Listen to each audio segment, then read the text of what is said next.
کام اور ان کی زندگی پر روشنی ڈال رہے ہیں، جنہوں نے اسلامی فنون کے مشہور مکتبہ بغداد میں مسیحیوں کے ساتھ تعلیم حاصل کی اور وہاں پڑھایا بھی، اور بعد میں شام اور مصر چلے گئے۔ BBC اردو نے ریڈیو پر نشر ہونے والی اس سیریز کا ترجمہ کیا ہے۔ BBC اردو کی یہ پوڈ کاسٹ سنیے ناتیہ سلیمان سے۔ 10ویں صدی عیسوی یا اسلامی کیلنڈر کی چوتھی صدی میں بغداد ایک اہمیت کا حامل شہر تھا۔ یہ عظیم الشان عباسی سلطنت کا دارالخلافہ تھا اور اس کی آبادی قرون وسطی کے کسی بھی یورپی شہر سے زیادہ تھی۔ اس شہر نے اسلامی سلطنت کے کونے کونے سے علماء کو اپنی جانب متوجہ کیا، جس میں صرف مسلمان نہیں بلکہ مسیحی اور یہودی بھی شامل تھے۔ 17ویں صدی کے پیرس کی طرح بغداد میں بھی سلون کلچر پھل پھول رہا تھا، جہاں یہ دانشور ایک دوسرے سے ملاقات کر کے بحث کر سکتے اور شاعری، عربی زبان اور فلسفے میں اپنی مہارت کا مظاہرہ کر سکتے۔ عباسی معاشرے کو اگر ایک رنگ برنگی چادر تصور کیا جائے تو فلسفہ اس میں صرف ایک دھاگا تھا جس نے اسلامی دنیا میں اپنی جگہ یونان سے بنائی۔ اس کی بنیاد ایک صدی پر محیط وہ ترجمہ تحریک بنی جس میں ریاضی دان اقلیدس کی کتاب عناصر سے لے کر گیلن کی طبی کتابوں اور یہاں تک کہ ارسطو کی تحریروں کو عربی میں منتقل کیا گیا۔ لیکن سبھی لوگ اس سے خوش نہیں تھے۔ کچھ حلقوں کا خیال تھا کہ یونانی ثقافت کو یوں درآمد کرنا غیر ضروری اور یہاں تک کہ نقصان دہ تھا۔ ان لوگوں کے نزدیک یہ قرآن اور عربی زبان کے عمیق مطالعے کا نعم البدل تو بالکل بھی نہیں ہو سکتا تھا۔ جہاں تک فارابی کی بات ہے تو ان کا اندلس میں بھی بہت عزت و احترام کیا جاتا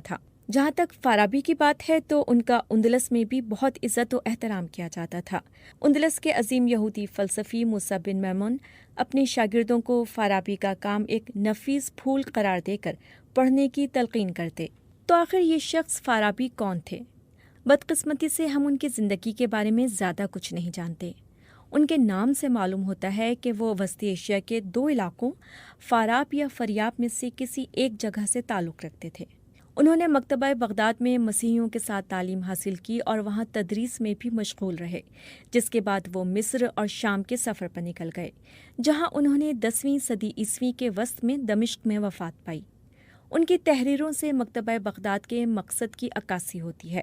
انہوں نے ارسطو کی شرحیں لکھیں۔ مکتبہ بغداد کے بانی ابو بشر متا منطق ارسطو کی اہمیت کے بہت قائل تھے، مگر لگتا ہے کہ فارابی اپنے ساتھیوں سے زیادہ پرعزم تھے۔ وہ صرف ارسطو کے کام پر روشنی ڈالنا یا فلسفیانہ تصورات سے مذہب کی خدمت کرنے میں دلچسپی نہیں رکھتے تھے، بلکہ وہ چاہتے تھے کہ فلسفے کی تمام شاخوں کو ایک منظم نظریے کی صورت میں یکجا کر دیا جائے۔ اس نظریے نے خدا اور اس کی بنائی گئی کائنات میں انسان کے مقام پر روشنی ڈالی۔ یہ نظریہ علم، خاص طور پر پیغمبر اسلام پر اترنے والی وحی میں موجود علم کی حقیقت سمجھاتا۔ یہ نظریہ اس علم کی مدد سے ممکن ہونے والے مثالی سیاسی نظام کا تصور بھی اخذ کرتا، اور یہ سب کام منطق ارسطو کی ٹھوس بنیادوں پر قائم تھا۔ آپ فارابی کے تصورات سے متفق ہوں یا نہ ہوں، لیکن آپ ان کے عزم پر تنقید نہیں کر سکتے۔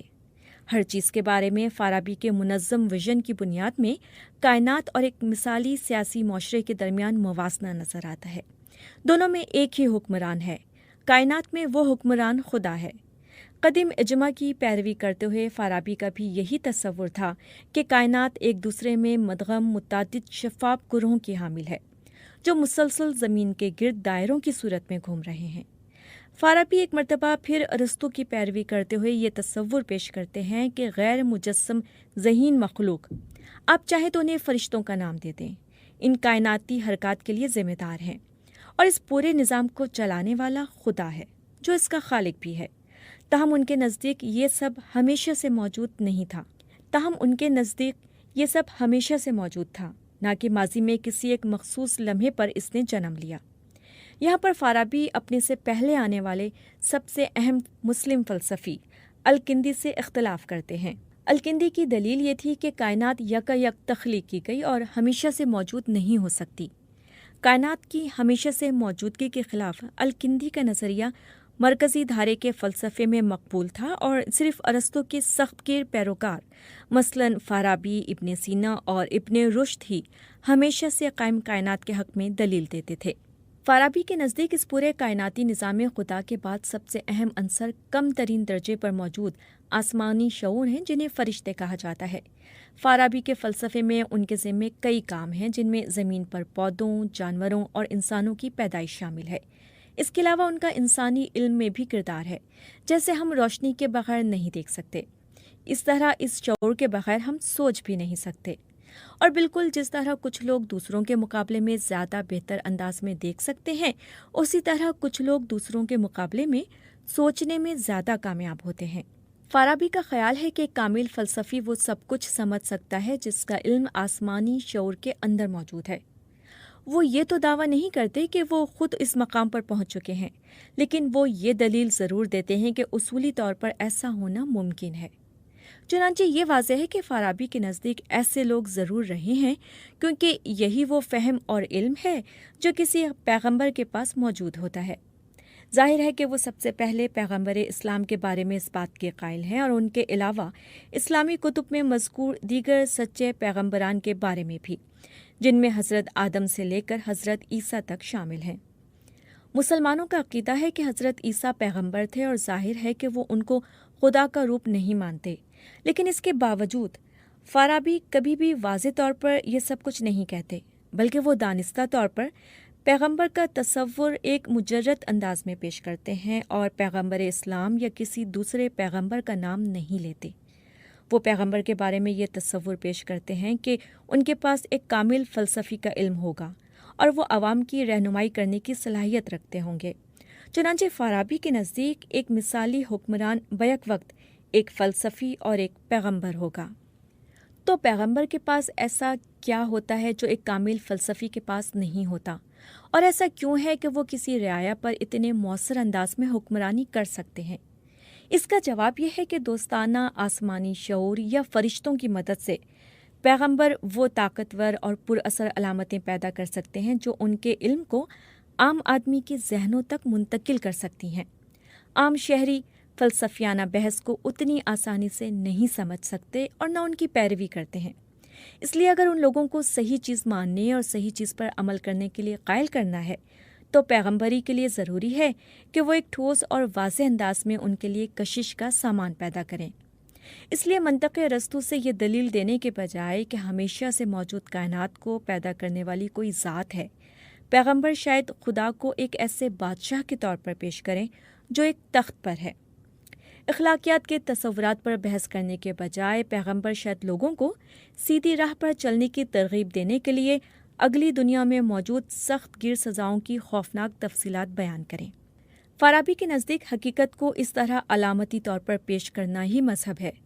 ہو سکتا ہے کہ یہ نظریات آپ کو مذہب اور وحی کا انتہائی حقیقت پسند یہاں تک کہ ہتک آمیز تصور معلوم ہو۔ تو کیا مذہب در حقیقت فلسفے کی عامیانہ شکل ہے؟ نہیں، ایسا نہیں ہے۔ فارابی کے نزدیک وحی صرف سائنسی حقیقت کو رنگا رنگ زبان میں بیان کرنے کا نام نہیں ہے، بلکہ ہر پیغمبر حقیقت کو اپنے عوام کے مطابق ڈھال کر پیش کرتا ہے۔ اسی لیے ہر قوم کے پاس اپنا پیغمبر اور اپنی وحی ہے۔ چونکہ پیغمبر کے پاس یہ علم ہوتا ہے کہ کائناتی حقیقت کا کسی مخصوص صورتحال سے کیا تعلق بنتا ہے، اس لیے وہ روزمرہ کی بنیادوں پر اپنے لوگوں کے لیے درست فیصلے لے سکتے ہیں۔ یہ ایسے کسی فلسفی کے لیے ناممکن ہوگا جس کے پاس مکمل کائناتی سائنسی علم تو موجود ہے، لیکن جس کے پاس یہ صلاحیت موجود نہیں کہ وہ اس علم کا انفرادی معاملات پر اطلاق کر سکیں۔ اپنے معاشرے کی فلاح کے لیے فلسفی پیغمبر حکمران اتنی ہی اہمیت کا حامل ہے کہ ان کے جانے کے بعد ان کی تعلیمات کو جاری رکھنے کے لیے زبردست کوشش کرنی چاہیے۔ مذہبی قانون کا ایک پورا شعبہ اس کام پر مامور ہونا چاہیے کہ پیغمبر کی اصل تعلیمات سے نئی صورتحال کے بارے میں کیسے رہنمائی حاصل کی جا سکتی ہے، جو کہ ان کی اپنی زندگی میں سامنے نہیں آئی تھیں۔ مذہبی قانون کے بارے میں نام لیے بغیر فارابی کے یہ تصورات واضح کرتے ہیں کہ بھلے ہی وہ اسلام کا نام واضح طور پر نہیں لیتے، لیکن ان کے تصورات اسلامی معاشرے کے بارے میں ہی ہیں۔ ان کے پورے فلسفے کو در حقیقت یونانی روایات کے ذریعے ایک ایسا نظام تیار کرنے کی کوشش کے طور پر دیکھا جا سکتا ہے جس سے اسلامی عقائد سمجھنے میں مدد مل سکے۔ اس لحاظ سے فارابی اپنے سے پہلے آنے والے الکندی، اپنے بعد آنے والے ابن سینا اور سنہری دور اور اس کے بعد آنے والے متعدد مسلمان مفکرین کی ہی طرح تھے۔